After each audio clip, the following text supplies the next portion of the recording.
भरत जी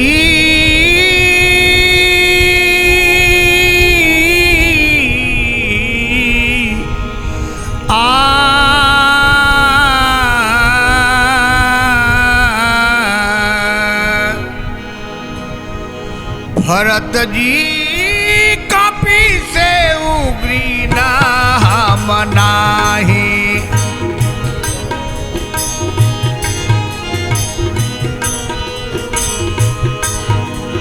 भरत जी कपि से उगरी ना मनाही।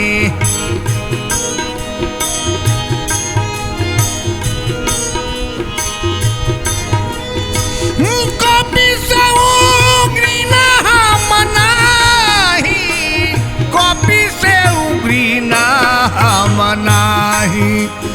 भरत जी कपि से उगरी ना मनाही।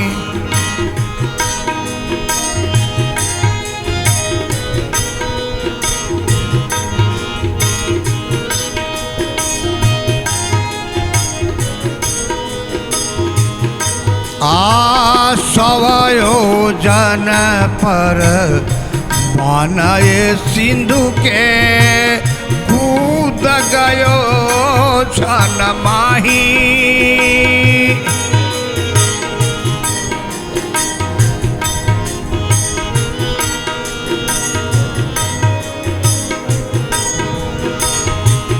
हाँ सवयोजन पर मानय सिंधु के कूदी गयो छन माही। लंका जाई सिया सुधी लाए।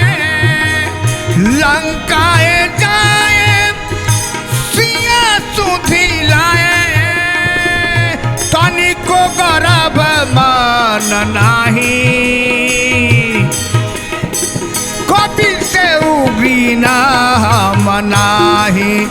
भरत जी कपि से उगरी ना मनाही।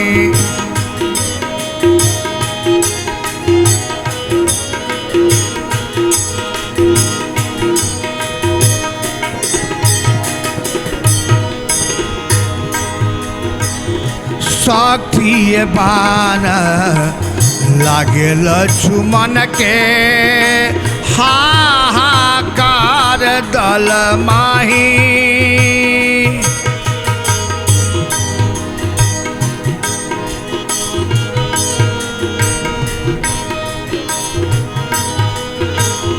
हाँ सक्रिय बान लागे लक्ष्मण के हाहाकार दल माही। धावलाय गिरा पर बदले आयो। धावलाय गिरा पर बदले आयो। भोर होवे नहीं पाई। कपि से उगरी ना मनाही। भरत जी कपि से उगरी ना मनाही।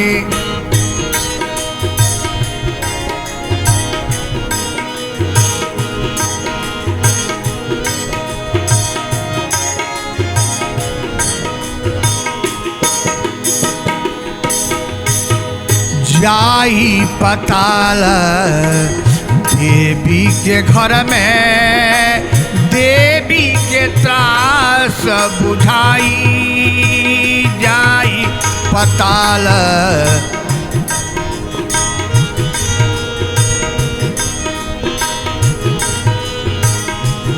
आ जाई पताल देवी के घर में।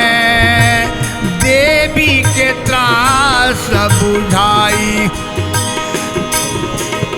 सुनुए भरत हनुमान तो न रहते।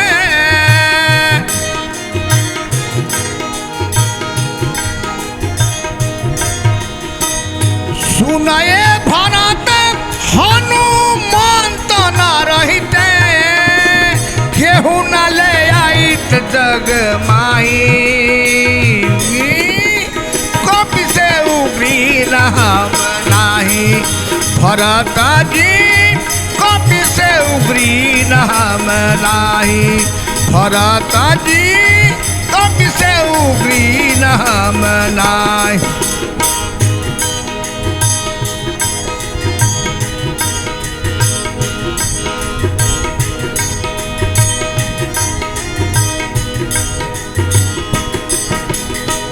अहि रावण के मस्तक फारी, बैठी गयो छन माही।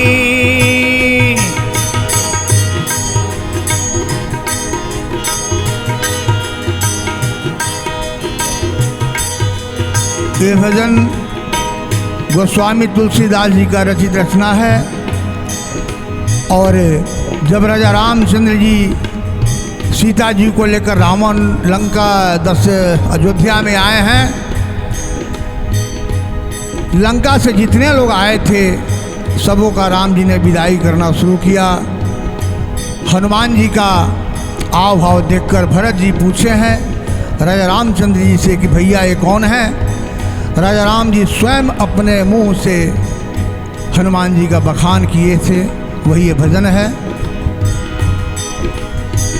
अहि रावण की मस्तक फारी, बैठी गयो छन माही।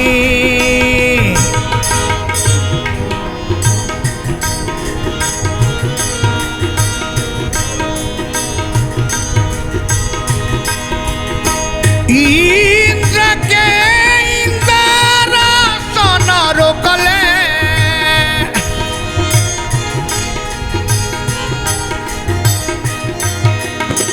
इंद्र के इंद्रासन रोकले, सूरज के रथ बील माई। कपि से उग्री हम नाही। भरत जी कपि से उग्री हम नाही। भरत जी कपि से उग्री हम नाही।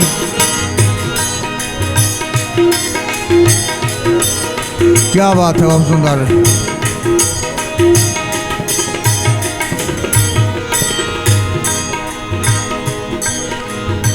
आज्ञा भंग होए न पावे, जहाँ भेजी तहाँ जाई।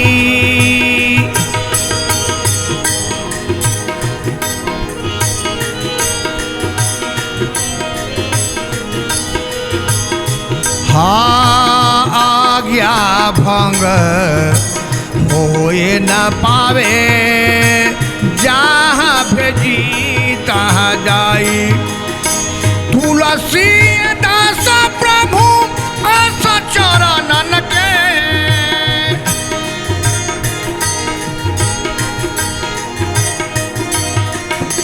तुलसी दास प्रभु अस चरणन के।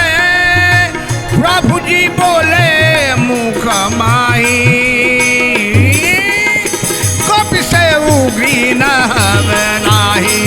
भरत जी कपि से उग्री हम नाही। भरत जी कपि से उग्री हम नाही। भरत